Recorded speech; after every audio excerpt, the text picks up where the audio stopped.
हा सुखदुःखाने भरलेला संसार आहे.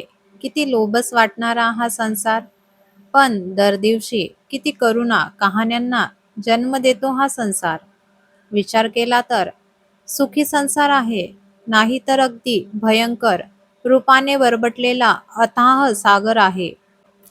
आमचं मोठं कुटुंब, 5 भाऊ, 3 बहिणी.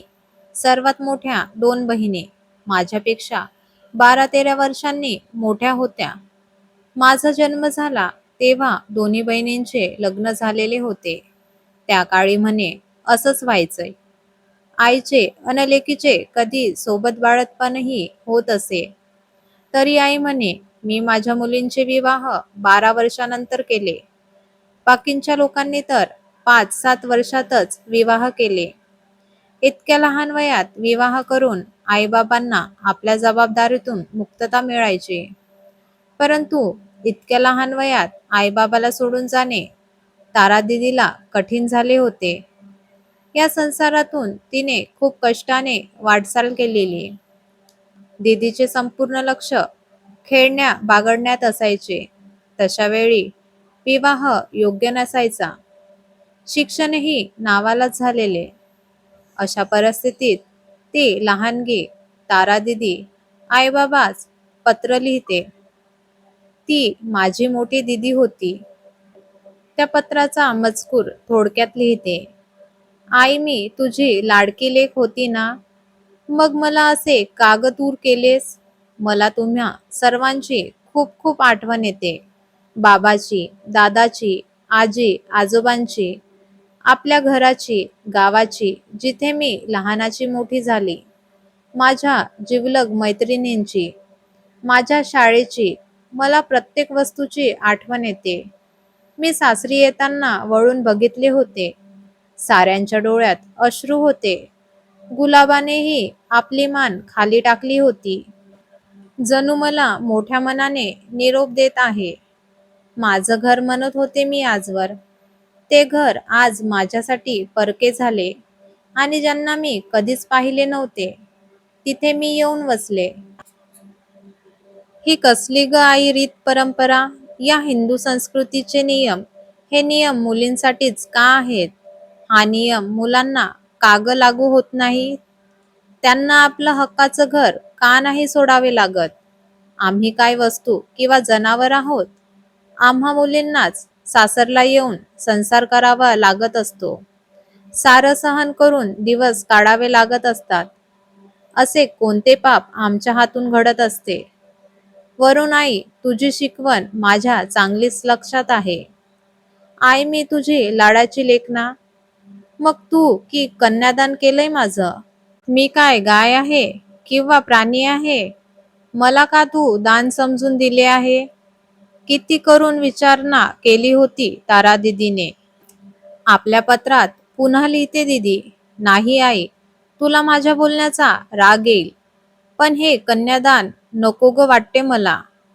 तुझ्या रक्तामासाची मी तुझी लेक, अशी दानात देणं योग्य आहे का? काय उत्तर देणार आई? अश्रू ढाळण्याव्यतिरिक्त काय होते तिच्या हातात? माझ्या तारा दीदीचे जीवन सतत विवेचनात गेले. पतीच्या कमी पगारात भागत नाही म्हणून ताईने अनेक काम केले. विवाहानंतर ग्रॅज्युएशन पर्यंत शिक्षण घेतले. शिवण कर्तन करून आपल्या संसाराला हातभार लावला. नंतर इतर मुलींना स्वतः प्रशिक्षण देत गेली. सरकार मान्यता मिळवून प्रशिक्षण केंद्र स्थापित केलंय. पती पत्नी एक दुसऱ्याचे पूरक असल्यामुळे त्यांचा संसार व्यवस्थित व नीटनेटका दिसायचा. अथक मेहनत करून आपल्या संसाराला हातभार लावला. 3 मुलांचा सांभाळ करून जिल्ह्याच्या ठिकाणी छोटेखानी 3 रूमचं घर उभारलंय. मुलांना चांगलं शिक्षण दिले. मोठा मुलगा इंजिनियर झाला, दुसरा मुलगा डॉक्टर झाला, मुलगी MSc झाली. आता तारा दीदीचे सुखाचे दिवस आले होते. चारहीकडून लक्ष्मीची कृपा होती. आताशी मोठा बंगला घेतला होता. संसार कसा दृष्ट लागण्यासारखा भरला होता. जिल्ह्याचे ठिकाण असल्यामुळे चारही दिशांनी येणारे जाणारे पाहुणे, मित्रमंडळी सारखी वर्दळ चालूच असायची. अर्ध्या रात्री, पहाटे, सकाळी कधी पण पाहुणे येत असत. तेव्हा तारादीदी हसून स्वागत करायची. तिच्या चेहऱ्यावरचे हास्य कायम टिकून राहायचे. ताई मुळातच खूप सुंदर होती. तिच्या खुल्या स्वभावाने व सामंजस्याने सर्व नातेवाईकांचा दीदीवर विशेष लढा होता. ताईची कधीही कुणावर नाराजी नाही की रुसणे नाही. तब्येत जर दाखवायची असली तर पेशंट आधी ताईकडे यायचा. मुलगा डॉक्टर होण्याआधीच कोणत्या हॉस्पिटलमध्ये भरती करायचे विचारपूस राहायची व पेशंटसाठी ताई डब्बाही करून पाठवायची. पुन्हा काही असलं नसलंही बघायची. तारादीदीच्या सहनशीलतेला सर्वच मनापासून दाद द्यायचे. हे सर्व हाताळत असता ती स्वतः कधी बिमार झाली हे कोणाच्याच लक्षात आलं नाही. तिला कॅन्सरसारखा भयंकर रोगाने पीडित केले. डोक्यात तिला खूप यातना होऊ लागल्या. तेव्हा तऱ्हेतऱ्हेच्या टेस्ट केल्या गेल्या. हॉस्पिटलमध्ये निदान झालंय. कित्येक औषधी घेतल्या. डोळ्यात अश्रू घेऊन सर्वांनी तारादीदीची खूप सेवा केली. सारखे ऑपरेशन करून ती तारादीदी गोंधळली होती. केमोथेरपी व अनेक तपासणे. ती खूपच दुःखी व कमजोर झाली होती. अशातच ताईने मोठ्या मुलाचे आणि मुलीचे विवाह माझ्यासमोर करावं असा हट्ट धरला.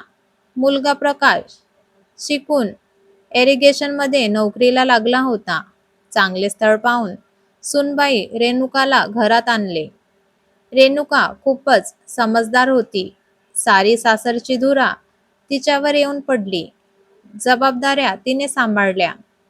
तिने माहेर समजून तारादीदीची औषध देण्यापासून सारं हसत केले. वर्षात नातू झाला.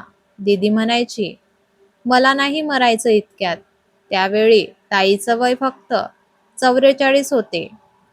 लगेच मुलगी प्रज्ञासाठी स्थळ बघून मोठ्या थाटामाटात तिचा विवाह केला गेला. प्रज्ञा ही चांगल्या संस्कारी श्रीमंत घरी गेली. पण गोजिरीला दूर केल्याचं दीदीला अतिशय दुःख झाले होते. मी दीदीची लाडकी बहीण होती. मला दीदीने भरभरून माया दिली होती. मी लहानपणापासूनच दीदीकडे उन्हाळी सुट्टीत एक महिना राहायची. विवाहानंतरही सारखं येणे जाणे असायचे. त्यानंतर दीदीचे स्वास्थ्य बिघडले. तेव्हा ताईला सोडून जाणे फार जीवावर यायचे. तरी पण जावं लागत असे. दीदी मला माझ्या सासरवरून लगेच बोलवून घ्यायची. आम्ही दोघी बहिणी खूप गोष्टी करायचो. ती जरी माझ्यापेक्षा 14 वर्षांनी मोठी होती तरी मला ती माझी मैत्रीण वाटायची. आपलं पूर्ण मनातलं मला सांगायची. दीदीला आणि मलाही खूप मोकळं वाटायचं. तिचे अनेक ऑपरेशन झालेत. तेव्हा ती मला बोलवून घ्यायची. हॉस्पिटलमध्ये मी सोबत असायची. दीदीच्या वेदना पाहून माझ्या डोळ्याला नुसत्या धारा असायच्या. पण दीदीसमोर मी कधीच रडले नाही. नियतीचा कसा हा खेळ होता बघा. ज्या दीदीने कधीच कुणाला दुखवलं नाही, छळलं नाही, रागावलं नाही, तिला इतक्या वेदना का द्याव्यात? कधी कोणतेच व्यसन केले नाही की कधी सोपसुपारी देखील खाल्ली नाही. शुद्ध शाकाहारी अन्नाचे सेवन करायची. अशी का बरं अवस्था झाली असेल माझ्या दीदीची? ईश्वरावर श्रद्धा ठेवणारी, साऱ्यांचे हित व सर्वांवर प्रेम करणारी, दिनरात्र संसारात वाहून घेणारी अशी माझी तारादीदी. तारादीदी माझ्याजवळ बसून मला म्हणायची, मीना मला एवढ्यात नाही ग मरायचं. माझ्या हातून कोणतं पाप झालं असेल? मला ही सजा का देतो आहे देव? मी तिला दीदीला धीर देऊन समजावत असे. पण माझ्या हृदयात सारखी कालवाकालव होत असे. मी कोणत्या शब्दात दीदीची सांत्वना घालू आता? दीदी पृच्छ् बोलू लागायची. शून्यात बघत ताई म्हणाली, मला माझ्या संसारात खूप काही करायचं आहे. किती इच्छा आकांक्षेचा गळा घोटत आले मी आताशी.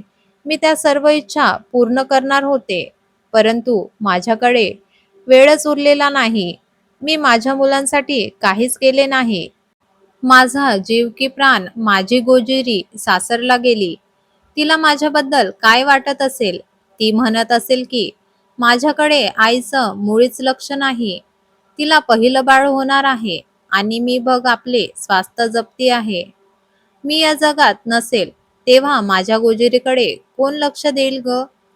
मला म्हणाली, तू देशील ना मीना तिच्याकडे लक्ष?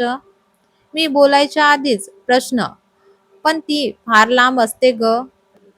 तुला कुठे जाऊन देणार? तुझ्या सासरची लोक नाही का? डोळ्यातील अश्रू आवरेना म्हणून मी काही बहाणा करून बाथरूममध्ये जाऊन अश्रूला वाट मोकळी करून पुन्हा ताईजवळ येऊन बसायचे. तारा दिदी क्षणोक्षणी मरत होती. मी अदृश्य प्रकृतीला मनोमनी हात जोडले व प्रार्थना केली, नको परीक्षा घेऊ माझ्या दीदीची. तिच्या वेदना कमी कर, नाही तर पटकन अनंतात विलीन होऊ दे. नाही बघू शकत मी ताईची तळमळ. अपराधी असल्यासारखं वाटते मला. माझं जगणं माझ्या हाती काहीच नाही. मी नाही करू शकत दीदीचे दुःख दूर. तिला शक्ती दे सहन करण्याची. तिला रस्ता दाखव जगण्याचा. मी आतून ढासळलेली होती. मी ताईचे मनोबल वाढवण्याचा खूप प्रयत्न केला. तसे घरी सारेच दीदीला धीर देत असे. पण दीदीचे दुःख काही केल्या कमी होईना. मी आपल्या सासरी आले. तिथे मला सतत दीदीच दिसायची. काही दिवसानंतर मला स्वप्न पडले होते. तारा दीदी स्वप्नात माझ्या घरी आली आहे. मी झोपेतून उठून खाली हॉलमध्ये आले. उल्हासून म्हणाले, दीदी आली ना? कुठे आहे माझी ताई? तेव्हा माझे कमलनयन मोबाईलवर कुणाशी तरी बोलत होते. सासूबाई पण जवळच उभी होती. माझ्या प्रश्नाचं उत्तर कुणीच देईना. मी परत विचारले असता माझे पती माझ्याकडे सारखे बघत उभे राहिले. त्यांच्या तोंडातून ब्र शब्दही निघेना. तेव्हा सासूबाई म्हणाल्या, तुझी दीदी गेली ग. मी म्हणाले, आत्ताच तर आली आणि आल्या आल्याच लगेच कशी गेली? माझी सासूबाई जवळ आली व येऊन माझे दोन्ही हात धरले. अगं मीना, तुझ्या तारा दीदीचा स्वर्गवास झालेला आहे. आत्ताच फोनवर ही बातमी कळली. मी इथेच होते. माझे काही वेळ भानच हरपले होते. सुन्न होऊन जागेवर बसले. खरं स्थिती समजायला वेळ लागला नाही. या भरल्या संसारात माझा जिवलग आधार क्षितिजापार गेला होता.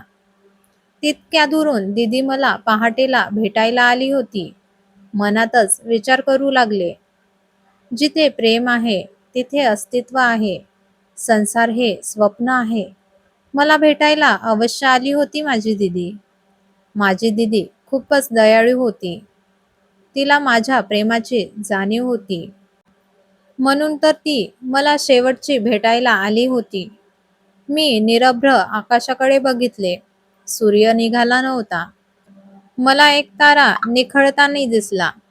स्वच्छ, सुंदर, कांतिमय प्रभा घेऊन विद्युल्लतेप्रमाणे तो माझ्या सर्वांगात रुजला. ही कथा आवडली असल्यास लाईक करा, शेअर करा आणि सबस्क्राईब करा. धन्यवाद.